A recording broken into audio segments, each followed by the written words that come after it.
écoutez Radio Légumes et compagnie, le balado consacré à la culture et l'entretien des plantes comestibles.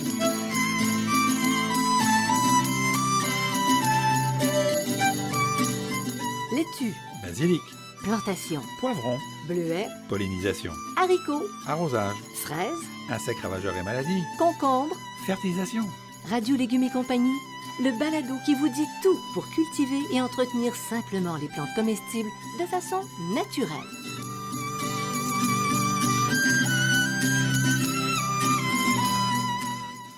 Cette émission vous est proposée par Herbionic Éco-Rustique, une gamme de semences de fleurs de qualité supérieure. En plus de rehausser la beauté du paysage, Herbionic Éco-Rustique favorise la biodiversité et attire les abeilles, les papillons et les oiseaux pour le plus grand plaisir des enfants et des jardiniers. Tous nos mélanges sont préparés avec soin par des professionnels. Gloco est avant tout l'histoire d'une passion qui dure depuis plus de 100 ans pour des produits de qualité.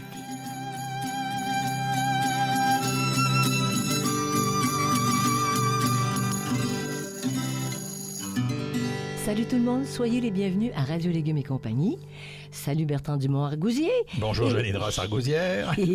Pourquoi on dit ça? Pourquoi on fait des niaiseries? Parce qu'on va parler aujourd'hui des argousiers. Et qui vivent en couple parce que ça prend des mâles et des femelles. Voilà, pour qu'il y ait fécondation et des bons fruits qui vont servir à l'industrie cosmétique et à l'industrie de la santé. Donc, on peut avoir cet arbre-là dans notre cour, soit en façade, soit dans le fond de cour, parce que c'est assez gros. Grande cour, oui. Grande cour. Oui, quand on a de la place. Puis il faut que tu en aies deux. Oui, alors, il faut quand même allouer un certain espace. Donc, les fruits, c'est des argousses.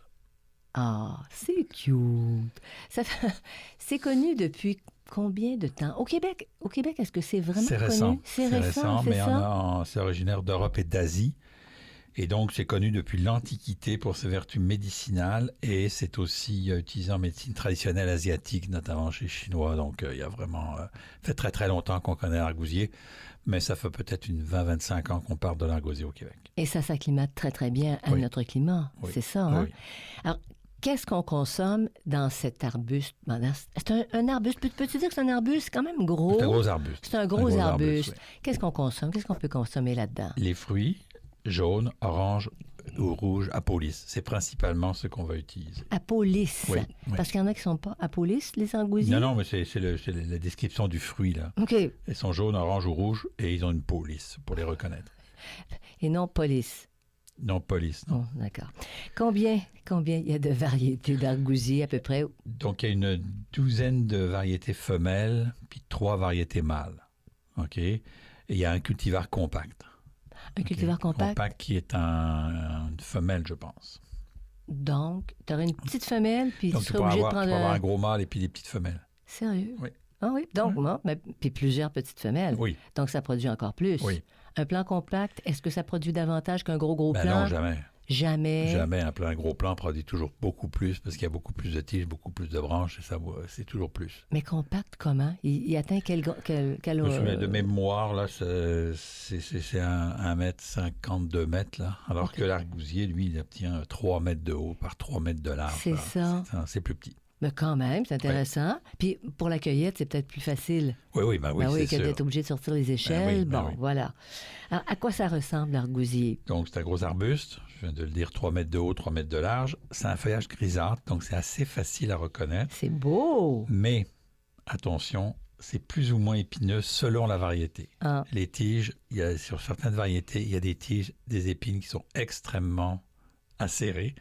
Et donc, il faut faire extrêmement attention. Il faut porter des gants pour intervenir dans l'arbre. Okay. Oui, c'est vraiment dur.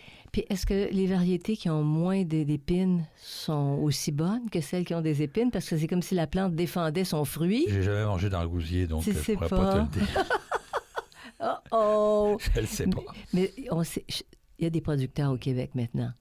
Oui, il y a des producteurs au Québec. Oui, puis ils vivent très bien. Alors, quel type de pollinisation ça nécessite? Donc, c'est une pollinisation croisée, puisqu'on parle de plants mâles et de plants femelles. C'est vraiment des plants séparés. On parle de 1 plant mâle pour 7 à 8 plantes femelles. Donc, vous n'avez pas besoin de mettre 1 pour 1 si vous avez un plant mâle. Mais il faut qu'il soit à moins de 5 mètres de distance. Donc, c'est comme assez proche, là. Oui. Donc, si vous en avez plusieurs, il faut faire un gros bosquet, finalement, parce qu'ils ont 3 mètres de large, là, qu'il ne reste plus grand-chose de place pour passer.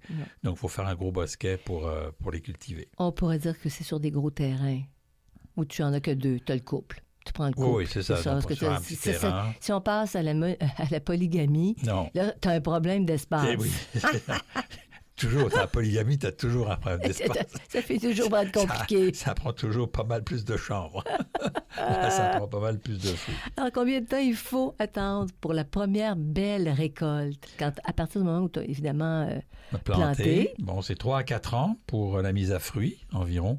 Mais c'est très long, c'est une longévité de 30 à 40 ans. Donc, en une vie, là, on en a assez d'une plantation. C'est pas des plantes qu'on va replanter régulièrement. Là, au minimum 30 à 40 ans de longévité. C'est un bel investissement, dans le fond. Oui. Et le goût? Tu dis que tu n'en as jamais mangé, mais ce qu'on t'en a dit... C'est juteux et acide. C'est surtout pour ça que je n'en mange pas. J'haïs les trucs acides. Là. Oui. C'est très acide et on va le voir tout à l'heure. Là.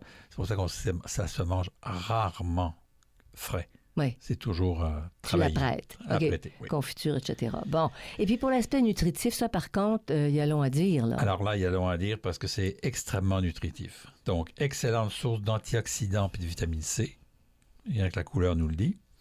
Riche en bêta-carotène, encore là, la couleur nous le dit, en acides gras essentiels. Source de vitamines, tenez-vous bien vos trucs. A, B1, B2, B5, B6, E, F, K et P. Un petit jig avec ça? Un petit jig avec ça. Et du fer, du manganèse, du bore de calcium et autres oligo-éléments. Ouais. Donc, c'est effectivement un produit qui est extrêmement nutritif, là. Et c'est pour ça qu'une fois apprêté, il est bon, mais quand il n'est pas apprêté, là, c'est autre chose. Non, mais les oiseaux... C'est tellement acide, là. Ouf! Peut-être que les oiseaux se lancent moins dans la production, dans la récolte. Quand c'est acide comme ça, non, ça ne les gêne pas. Non. Bon. Est-ce que c'est une plante qui est exigeante? C'est une plante de zone 3 qui pousse au plein soleil. Ça, c'est important. Donc, c'est un sol plus ou moins riche, léger et sec. C'est une plante moyennement gourmande à sobre. Donc, c'est une plante qui est assez facile. Une fois qu'elle est plantée, qu'elle est installée, là, il n'y a pas grand-chose à faire que de faire de la taille une fois par année et récolter. Mais le feuillage qui est grisâtre, c'est intéressant, ça, dans un aménagement paysager. Oui. Ben, ça doit, hein? Oui. Donc, c'est facile à cultiver? Oui, c'est assez facile à cultiver, seulement ça prend de l'espace. C'est ça. Donc, en façade, comme on disait tantôt. En façade, dans l'arrière, dans les grandes surfaces.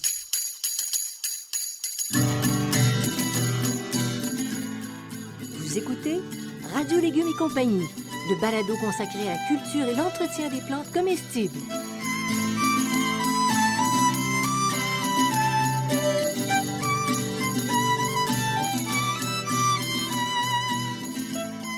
Gloco est heureux d'annoncer le lancement d'un nouveau mélange de semences de la gamme Herbionique éco-rustique. Particulièrement bien adapté aux petits terrains, le mélange Herbionique éco-rustique urbain forme un tapis végétal d'environ 30 cm de haut. Il est composé de plantes vivaces et de fleurs annuelles dans une combinaison colorée et vivifiante de blanc, de jaune, de mauve, de rouge, de rose et de bleu. Certaines plantes offrent même un parfum délicat. Par sa hauteur, les plantes du mélange Herbionique éco-rustique urbain arrivent rapidement à maturité pour fleurir. En vente chez votre spécialiste horticole.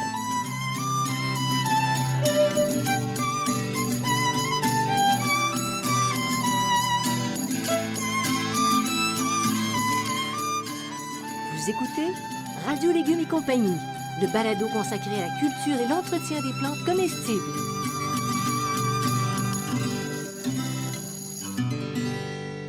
Alors, comment on choisit les variétés d'argousiers? Donc, on commence par choisir, on choisit des mâles et des femelles, c'est bien important. Donc, on s'assure d'avoir un mâle et des femelles. Et puis, après ça, il faut se renseigner sur la compatibilité pour la pollinisation. Ils ne sont pas tous compatibles exactement, là. Comme chez les humains. Oui, chez les humains. Quel bizarroïde d'affaires. Donc, il y en a qui sont plus compatibles, moins compatibles. Donc, on se renseigne là, sur les variétés pour trouver le bon mix, là.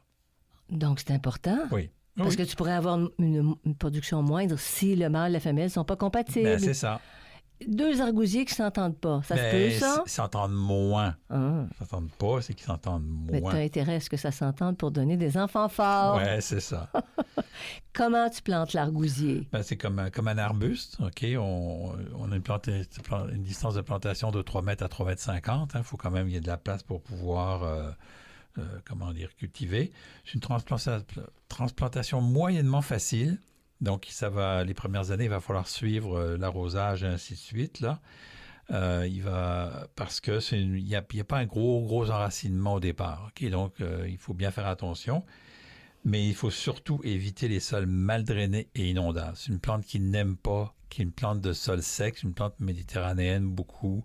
En Asie, c'est pareil, c'est dans les endroits secs. Donc, si vous avez un sol mal drainé, inondable, très glaiseux, puis l'eau ne se ressuie pas, parce que les sols glaiseux, ça se ressuie parfois, là.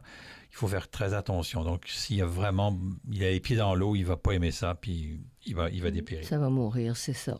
Bon, alors, est-ce qu'on peut cultiver les argousiers en association avec d'autres légumes? Non, il n'y a aucune association qui a été identifiée. Là, on ne sait pas. On ignore. Est-ce que ça fait beaucoup d'ombre en dessous?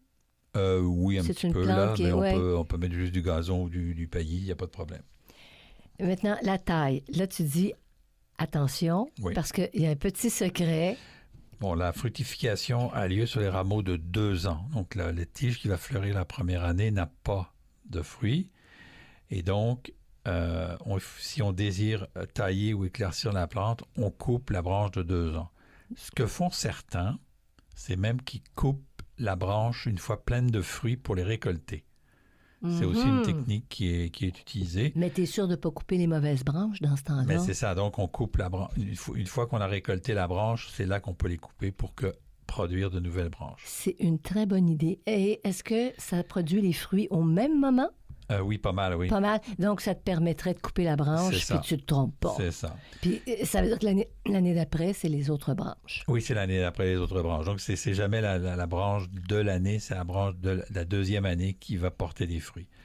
Il faut aussi contrôler les drageons pour éviter que les plantes prennent trop de place. Certaines variétés sont plus drageonnantes que d'autres. Ça aussi, on choisit au moment de l'achat. Un petit peu comme les amélanchiers qui...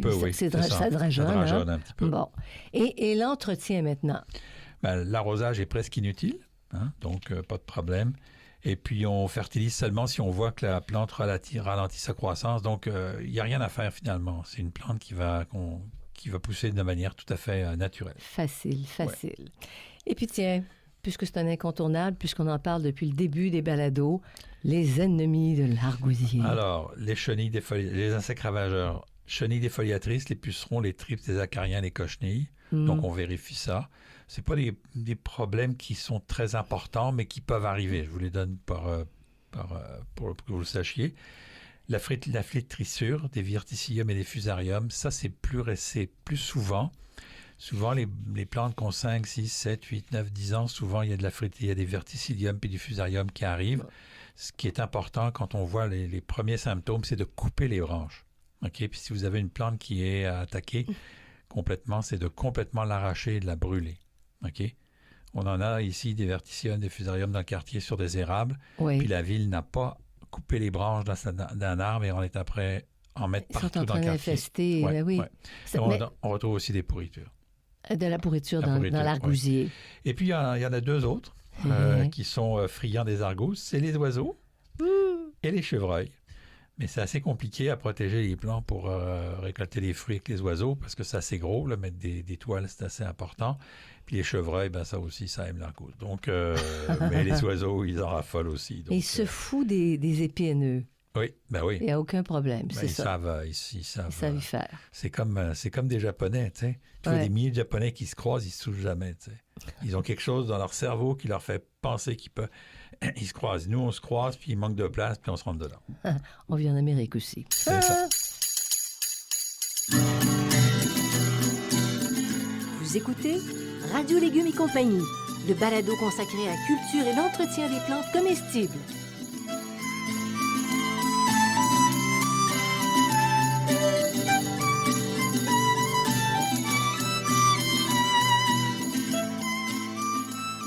Le potager urbain et le jardin fruitier facile et naturel sont des livres de base pour cultiver des plantes comestibles. Pour aller un peu plus loin, je vous propose aussi le potager productif sur les rotations et le compagnonnage et le jardin en pot pour les cultures en contenant. À partir de mon expérience personnelle d'horticulteur, je vous propose des centaines d'informations utiles qui rendront plus facile votre pratique du jardinage. Tous mes livres, produits 100% localement, sont en vente dans les librairies du Québec.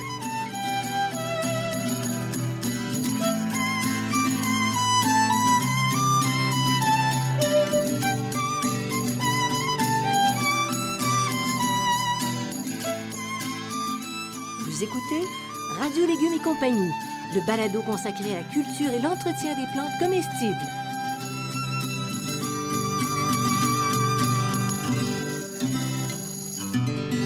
Alors, l'argousier, on le récolte quand?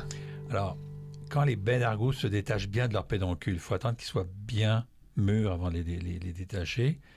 La récolte est assez difficile sur les variétés qui sont épineuses. Il faut faire attention, il faut porter des gants. Et puis on dit qu'après la première gelée, les fruits se récoltent plus facilement, mais ils perdent un peu de leur qualité nutritionnelle. Ce qui est dommage. Ce qui est dommage, mais ils vont se détacher plus facilement. Okay? Donc c'est à ce moment-là qu'on le fait. Puis comment on les conserve? On peut les conserver 2 semaines au réfrigérateur, mais ils peuvent très bien être congelés. Donc on peut les récolter, les congeler, et après ça, les utiliser. Et là, ils vont garder une partie de leur qualité nutritive. Alors, comme tu as attendu 3-4 ans avant d'avoir une première belle récolte, là, on va parler de notre belle récolte. Et comment on la traite? On mange quoi? On mange comment? Qu'est-ce qu'on fait avec nos petits fruits? Rarement consommés frais.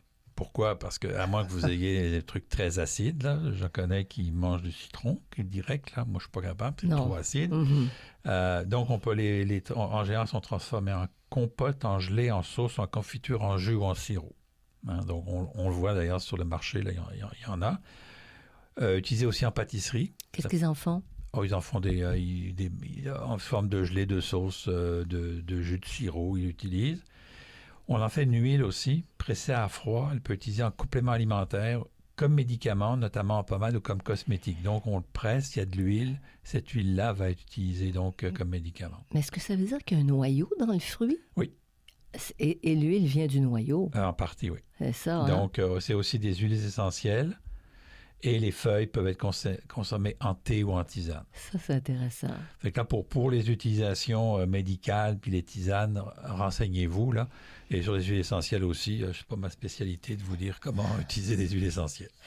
Alors voilà qui complète notre sujet, l'argousier pour aujourd'hui. C'est intéressant. Ah oui? Ben oui, c'est intéressant. Puis la couleur, puis tout ce qu'on peut faire avec ça, c'est bien. Alors, c'est tout pour ce balado. Je vous invite à suivre notre radiolégumes.com qui est bourré d'informations. C'est pas des récoltes, c'est pas des fruits, c'est des informations. Merci à Bionic. Merci à Xavier Gervais-Dumont pour la musique, Charles Gervais-Dumont pour l'assistance technique. Merci à toi, Bertrand, pour les infos. Puis, merci à vous d'être là. Merci, Janine, d'être là. Et à bientôt, à la prochaine.